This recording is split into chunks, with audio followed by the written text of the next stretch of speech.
Welcome to this week's serving of Oyster Stew, a mix of financial services commentary and insights. Each week, we'll discuss what is happening in the industry based on what we see as we work with regulators and clients. We hope you come away with the knowledge and tools to help you make the best decisions for your firm's future. I'm Elizabeth Gatlin, your host for today's podcast. In previous episodes, we've talked about when and why you should be evaluating your clearing platform and some things to consider. Today I'm joined by Oyster Managing Director Pete McAteer, who will talk about what to do after you've identified any gaps in your platform needs. Pete has spent the past 20 years leading complex organizational and operational integrations, change management and implementations, client service programs, technology and SDLC control programs, process improvements, and clearing vendor evaluations. So Pete, last time we talked about evaluating your clearing platform provider. As a firm, how do you manage and prioritize the issues and enhancements with your current clearing firm? So tracking those items, action items, risks, issues, enhancement opportunities is important. It's project management 101, assigning accountability, assigning priority to those items, and having ongoing discussions and getting ongoing updates on where those things stand, setting dates, target dates for delivery, and holding your vendor, whichever, whether it's a clearing vendor or another vendor, holding them accountable for delivery is, I think, a good best practice. So Pete, what are some recent changes in clearing agreements that you can share with us? What we see is a lot more of incentivizing growth, where there's a win-win or a symbiotic relationship between the clearing firm and the introducing broker-dealer. There are opportunities that we see more and more that there are pricing options around asset-based pricing. So as the firm grows, as assets are gathered and assets under management or AUM increases, that the basis point pricing also incentivizes the clearing firms to bring their resources to bear to help support and enhance and even catalyze the growth that your firm's going through. Let me say a few things about revenue sharing. What we're seeing is, I think everybody's aware, with DOL and Reg BI and other regulatory scrutiny of the business that we're in, that revenue sharing opportunities are being scrutinized by the regulators. It's important to understand that before you launch into a long-term agreement that incentivizes you as the introducing broker-dealer to sign a contract based upon revenue sharing opportunities that may or may not be there in the coming years. We, as Oyster Consulting, in our practice, are staying in tune with that and staying in tune with what's happening across the industry. And we're seeing these agreements less and less dependent upon revenue sharing going forward. Things like 12B1s or 529 plans, share class conversions, things like that change the economics of the arrangement with your clearing firm.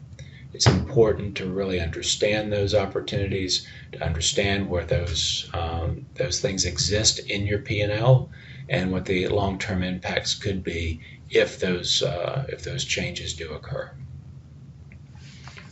On expense reductions, it's important to understand volumes of transactions, how your business is growing, the product types,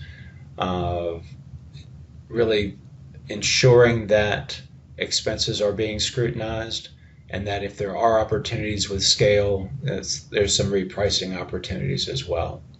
The postage and handling is a big price lever that comes into play, where clearing firms are starting to incentivize, or have been for years, frankly, but have starting to incentivize e-delivery of documentation to reduce the postage and handling costs as well.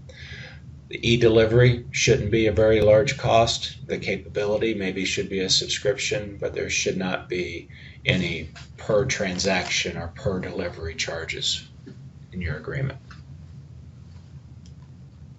How do you know if it makes sense to stay with your current clearing partner?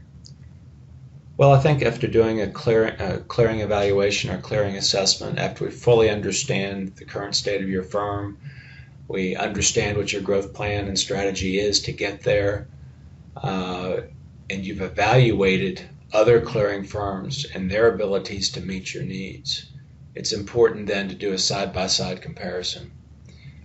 Ahead of doing that side-by-side comparison, we strongly urge each of our clients to establish their key decision criteria. In making that decision, understanding what's important to your firm, establishing a clear, documented decision criteria, including weighting as in how much of a priority are each of those decision criteria. Establishing those ahead of time before you get into the sales process will help your firm and help your leadership team who are involved in the evaluation of the clearing vendors, will help them all to remain objective and to stay on point. It's important to establish that going forward. A lot of times, as we often joke, the clearing firm evaluation is often like marriage counseling. And we say that jokingly, but I think folks that are listening to this understand exactly what we're saying. Sometimes a relationship can get long and expected and just needs to be reset or refreshed. Most of the time, it's about us reestablishing and resetting communications. More than 50% of our engagements, the clients choose to stay with their current clearing provider. However, we always say status quo is not an option. By that we mean it can't keep going the same way it's gone. You've gotten your partner's attention, hence marriage counseling. The relationship changes. The relationship should get deeper, should get better, and should be refreshed for the next 3 to 5 years if you decide to renew with your current clearing provider. It does not mean, though, once you've established that and maintained that relationship and kept it current, refreshed it, reset it, that you shouldn't continuously be aware of and staying in touch with the other clearing providers in order to just ensure that you're staying current with the technology that's out there, with the integrations that are out there, and the opportunities to create a better platform for your advisors to be more productive and more efficient. Let's talk about the process of selecting a clearing provider. So what should you know before you start the process? I think it's important to understand the industry landscape, what's been going on in the industry over the past few years, even most recently in the most recent few months. What are the trends? What are the most recent relevant benchmarks to firms like yours? Oyster has a lot of that industry expertise, those benchmarks with recent experience, and again, those relationships with the clearing vendors that we can bring to bear.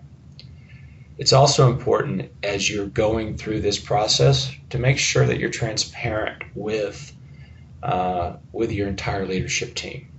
Getting the team on board to understand the rationale and the reasons for going through a clearing evaluation. Oftentimes it's just as simple as saying this is a healthy vendor management, vendor evaluation step that we need to take because this is our largest vendor expense. Oftentimes that's enough to get everybody's attention. It is also healthy, as we've said in earlier podcasts, that evaluating these other clearing vendors is healthy. It's healthy, it's important. Seeing what else is out there, as I've heard Pete Bowman say, who is the managing director of strategic planning and execution, many times, 1, 2, 3 years are light years in this industry. We've seen so much change over the past few years that it's really important. It's vitally important for you to stay abreast of what's going on out there around you. So once you've made your decision to change, what comes next? Well, it's the planning and preparation for the conversion I think are really important. Again, communicating the decision, what is your overall communication plan? Oyster can help you with that.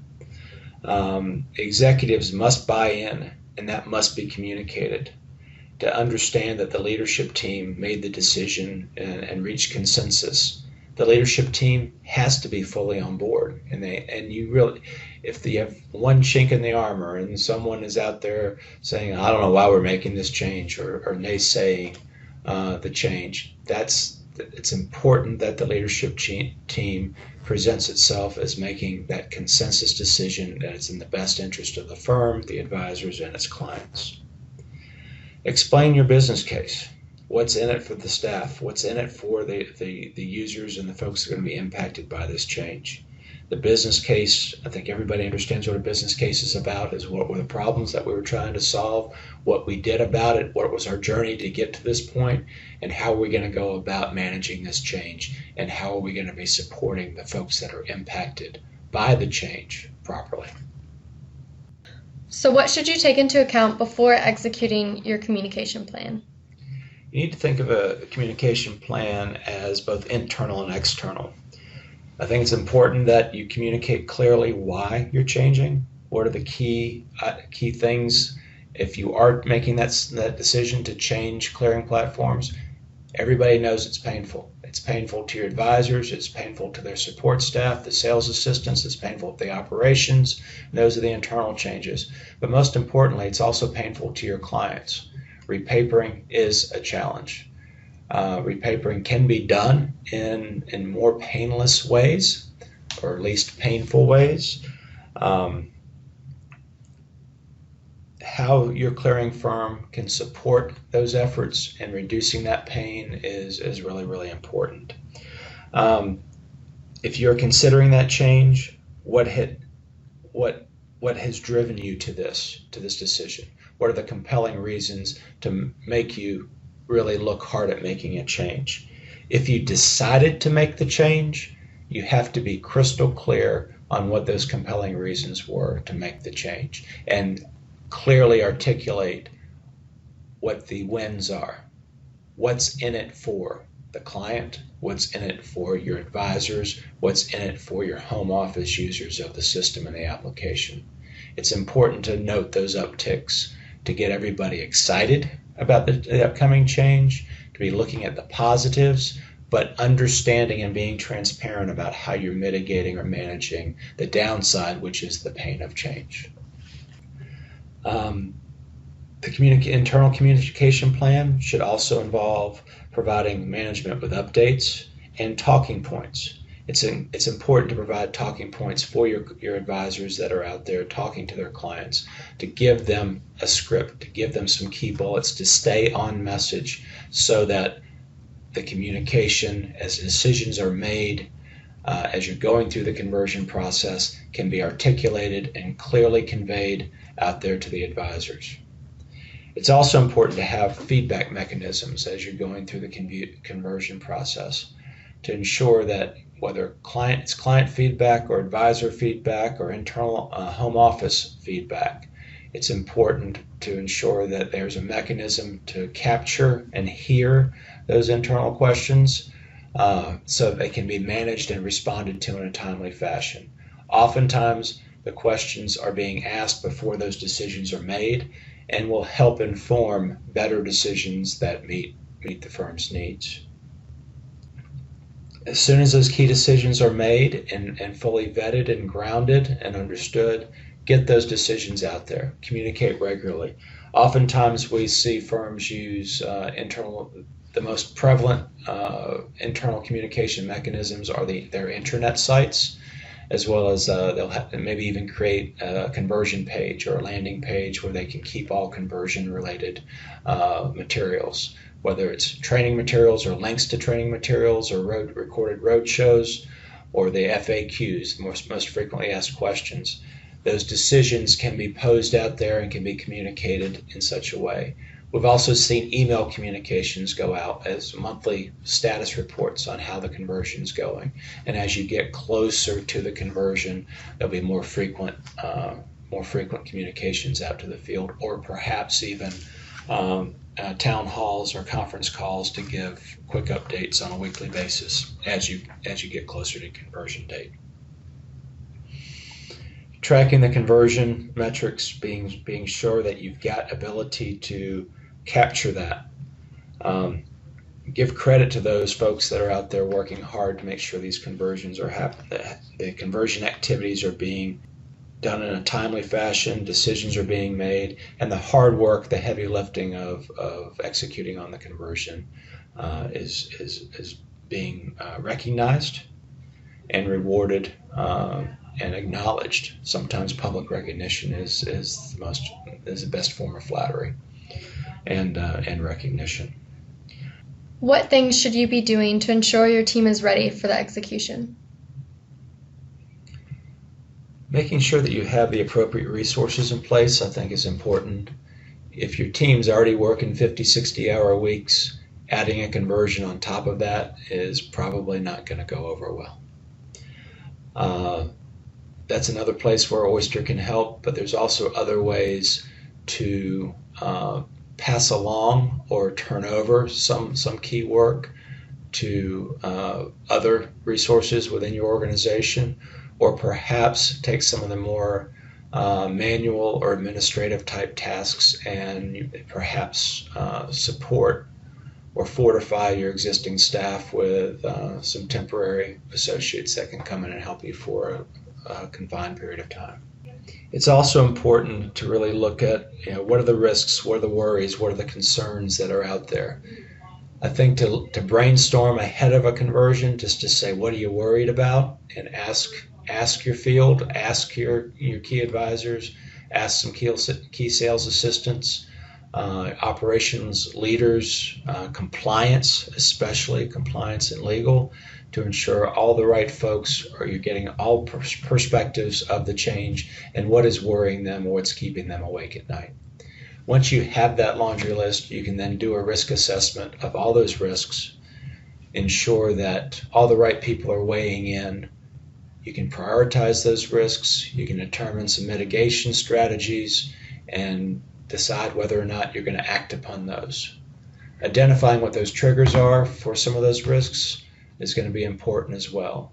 But I think the earlier you do that risk assessment, the earlier you get some of those risks, those worries and concerns out there and documented and discussed, and be transparent about that process and about those discussions, I think the better off your conversion will go. What are your suggestions for managing your vendor relationship? The clearing vendor relationship is truly a strategic relationship. It's vital to your firm, for an introducing broker-dealer or an RIA, to ensure that you are communicating clearly and effectively with your vendor is important. We often talk about ensuring that your vendor, your clearing partner, is not just a vendor. Your clearing partner is a strategic partner that is engaged, fully engaged in your business. And again, via the contract and via growth incentives, and even the pricing model of how the contract is arranged and executed, it's important that you work to transform a vendor relationship, which sounds very cold, black and white, into a more strategic relationship with a fully engaged clearing vendor that will help your firm grow and meet your growth objectives. For existing clearing partners, oftentimes we see with the marriage counseling that communication and more effective communication, more regular communication, holding each other accountable for deliverables is very, very important. So from the Oyster's perspective, we spend a lot of time talking about that vendor management processes or governance processes or PMO that will help manage all the needs across your firm. Larger firms, a lot of times get spread out, and there's not a centralized mechanism to collect the needs, to collect the requests that have been going out to your clearing partner. And as those are collected, there's an opportunity then to track each of those, to hold the clearing partner accountable, and ensure that the right priorities are being addressed. If you're asking from 14 different points of contact across your firm to your clearing vendor, it's impossible for the clearing vendor to react and respond to those needs, and it's also impossible for your leadership team to hold your clearing partner accountable for delivering on those needs. What's the hardest part of a conversion? I think it's clear and timely communication, and delivering communications in ways that you're touching everybody in the most effective way possible. We often say you need to communicate in multiple ways the same information. You also don't want to communicate too much, too regularly, too consistently with the same mechanisms, because the folks that are receiving those communications are numb to it at some point. It's important that important communications that you really need to get out there, the urgent important communications, are delivered in ways that the recipients of those communications are aware that these are the headlines. These are the things I do need to pay attention to. Oftentimes we see firms get within a week or two of conversion, then the affected folks, whether it's the clients, whether it's the advisors, whether it's the sales assistants, all of a sudden wake up and realize the conversion's here. How do I do 6 or 8 weeks of training in 2 weeks? Or the Monday after conversion, how do I log in? Those are things that you want to ensure are taken care of well in advance. It's important that you clearly articulate early on in the process what the communication plan is, how you're going to communicate, when you're going to communicate, and who's going to be doing the communication. If you do that early and stay with that strategy and stay on point, stay on task, you'll be highly successful.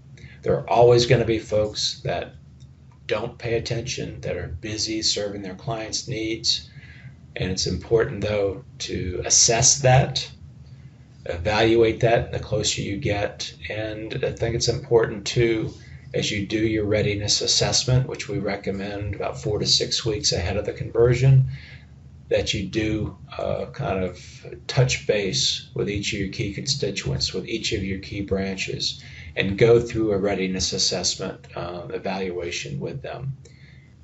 Assess early enough that you can address the concerns.